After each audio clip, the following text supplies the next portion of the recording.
성경은 모든 인간은 죄의 지배 가운데 있다라고 말씀합니다. 이 죄는 원죄를 말씀하고 있죠. 원죄.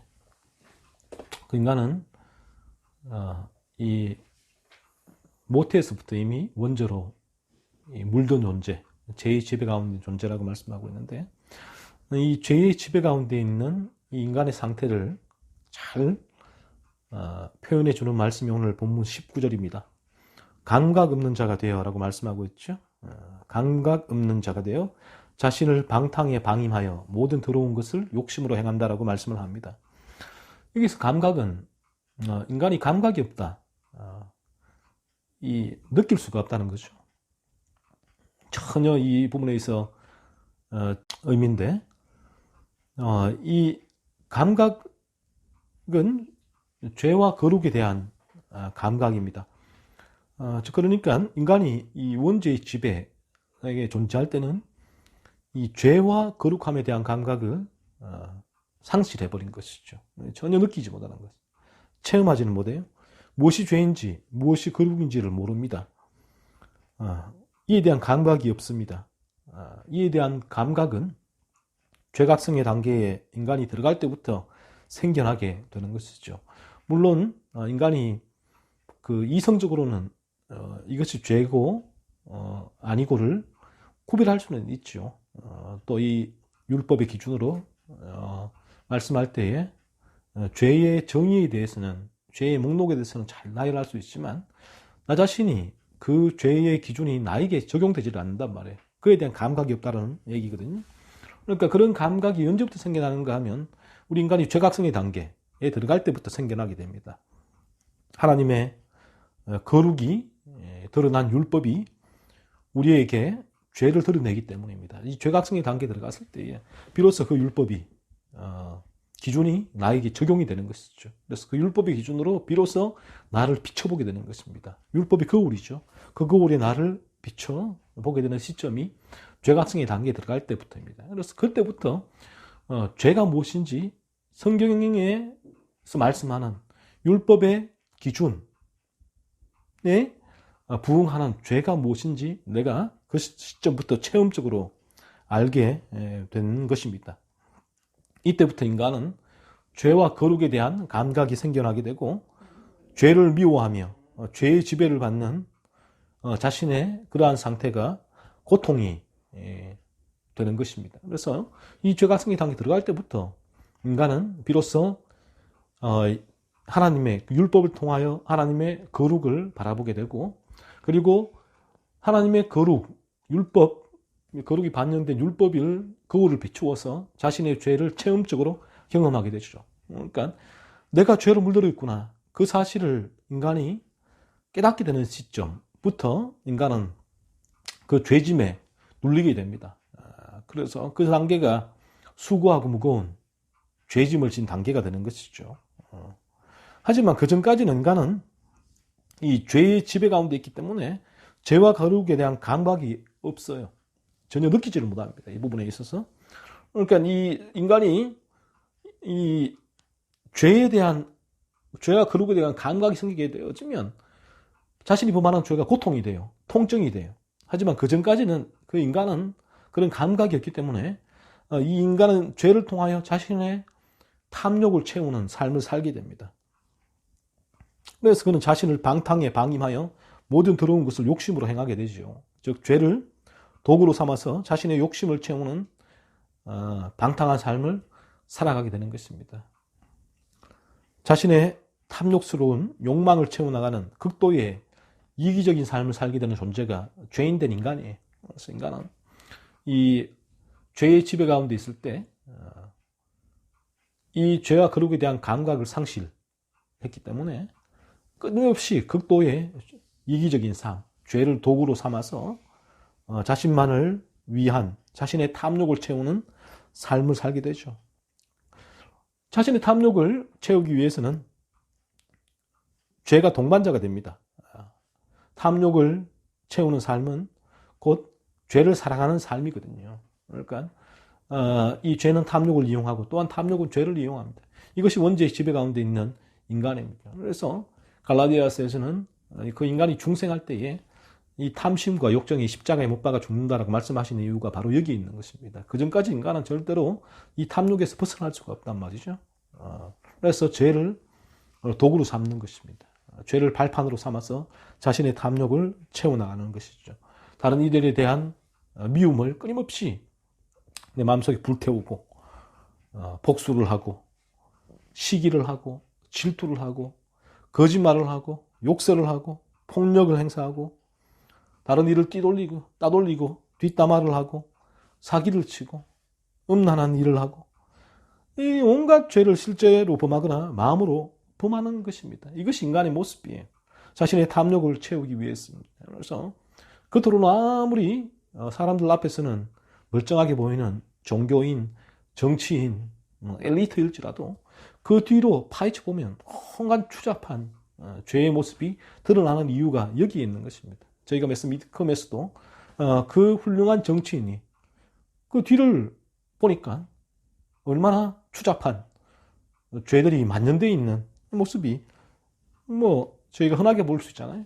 그래서 그런 모습은 어째서 그런 일이 놀랄 일이 아니에요. 당연한 원죄의 지배 가운데 인간의 모습이란 것입니다. 그런데 그 원죄의 지배 가운데 있는 인간은 이러한 삶을 죄로 인식하지 못합니다. 왜냐하면 죄와 거룩에 대한 감각이 생겨나지 않았기 때문입니다. 그래서 청교도들이 인간을 그토록 죄각성의 단계로 인도하려는 이유가 여기에 있습니다. 예수님과 세례요한이 사역의 맨 처음에 회개하라고 외친 이유도 여기에 있는 것이죠. 그래서 죄각성의 단계로 들어올 때에 이 죄와 거룩에 대한 감각이 생겨날 때에 이제 죄에 대한 통증이 생기는 것입니다. 죄에 대한 통증. 암도 그렇잖아요. 암도 초기에는 전혀 모릅니다. 본인은 암으로 문제가 없는 줄 알아요. 하지만 그 암이 이제 암으로 발견되어지고 또 점점 3기 또 말기 진행되어져 갈 때는 암에 대한 암으로 인한 고통이 생겨나게 되는 것이죠. 이 죄도 그래요. 죄도 원죄의 지배 가운데 있는 인간은 죄에 대한 감각이 없습니다. 자신이 죽어가고 있음에도 불구하고 죽어있죠. 죽어있는 존재임에도 불구하고 전혀 감각이 없습니다. 하지만 죄각성의 단계로 인도함을 받았을 때 비로소 죄에 대한 통증이 생겨나요. 본인이 이전에는 예를 들면 거짓말을 그렇게 쉽게 했는데 이제 죄각성의 단계에 들어오니까 여전히 이 죄의 지배 가운데 있어서 거짓말을 하긴 하지만 그 거짓말이 통증이 되는 것이 자신을 찌르는 것입니다. 고통이 되는 것이죠. 다른 이들에 대한 지배력, 지배심, 복수심, 원망, 분노 이런 부분이 이전에는 내가 불태웠죠. 그렇게 불태우면서 살아갔단 말이에요. 근데 생존 방식이었으니까 먼지 지배 가운데 있기 때문에. 하지만 죄각성의 단계에 들어올 때에는 이제 그런 마음들이 생겨날 때 통증이 돼요. 고통이 돼요. 왜냐하면 죄와 거룩에 대한 감각이 생겨났기 때문에 하나님의 거룩을 바라보게 되고 하나님의 거룩의 기준에서 이것이 죄구나 라는 사실을 알게 되고 내가 하나님의 거룩에 반하는 일을 행하고 있구나 그 사실을 몸소 체험적으로 느끼게 된단 말이죠. 그래서 그 부분이 고통이 되는 것입니다. 그런 고통이 계속 커지는 거예요. 죄각성의 단계에서. 수고하고 무거운 짐진 자들아 다 내게로 오라 내가 너를 쉬게 하리라 주님 말씀하셨는데 이것이 수고하고 무거운 짐이란 것이죠. 수고하고 무거운 짐이 되어서 인간을 누르게 됩니다. 원죄의 지배 가운데 인간은.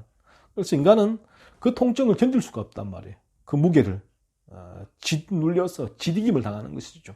그래서 자신의 의가 마침내 다 무너지게 되고 그 순간 인간은 그 고통에서 벗어나기 위하여 그리스도의 십자가를 붙들게 되어 있습니다. 그래서 그리스도께로 나아가기 위해 참된 그리스도를 만나기 위해서 이 죄각성의 단계로 인간은 반드시 인도되어져야 됩니다. 그래서 주님과 세례요한도 먼저 회개하라라고 외친 이유가 여기에 있는 것이죠. 왜 인간들은 이처럼 이런 죄와 거룩에 대하여 감각 없는 자가 된 것입니까? 18절 말씀처럼 하나님의 생명에서 떠나 있기 때문입니다. 하나님의 생명. 즉 원죄로 몸과 마음이 물들어 전적으로 타락했기 때문이죠. 하나님의 생명이 들어오면 인간은 가장 먼저 거룩하신 하나님을 의식하고 바라보고 사랑하게 됩니다. 하나님의 거룩을 바라보게 돼요. 이게 성경이에요. 성경이 뭔가? 단순하죠. 하나님이 인간을 거룩하게 만드는 도구가 성경이란 말이죠. 그래서 하나님은 내가 거룩하니 너희도 거룩하라라고 하나님은 외치고 있단 말이에요. 그래서 하나님이 인간을 거룩하게 만드시기 위하여 이 진리를 우리에게 보내셨단 말이에요. 예수 그리스도를 우리에게 보내셨단 말이죠. 그래서 인간은 먼저 하나님의 생명이 들어오게 되어지면 가장 먼저 하나님의 거룩을 바라보게 되는 것입니다. 그러니까 하나님의 거룩 가운데 하나님의 사랑이 드러나게 되는 것이죠. 십자가에서 하나님의 거룩이 가장 먼저 인간은 바라보게 되고, 그리고 그 거룩을 사랑하게 되고 그 거룩을 추구하게 되는 것입니다. 이것이 성경이 인간을 중생으로 인도하는 과정이고 성경이 기록된 목적이다라는 것입니다. 하지만 인간은 원죄로 말미암아 하나님의 생명이 떠났기에 감각 없는 자가 되어버렸죠. 총명이 어두워지고 무지함과 마음이 굳어져 있다라고 말씀합니다. 그래서 인간은 하나님의 생명을 거부하는 것이죠. 그리고 하나님의 생명을 거부함으로 계속 이러한 상태에 있는 것입니다. 인간은 이 죄가 무엇인지, 거룩함이 무엇인지 무지해요. 총명이 굳어져 있어요. 마음이 굳어져 있단 말이에요. 전혀 이에 대한 감각이 없단 말이죠.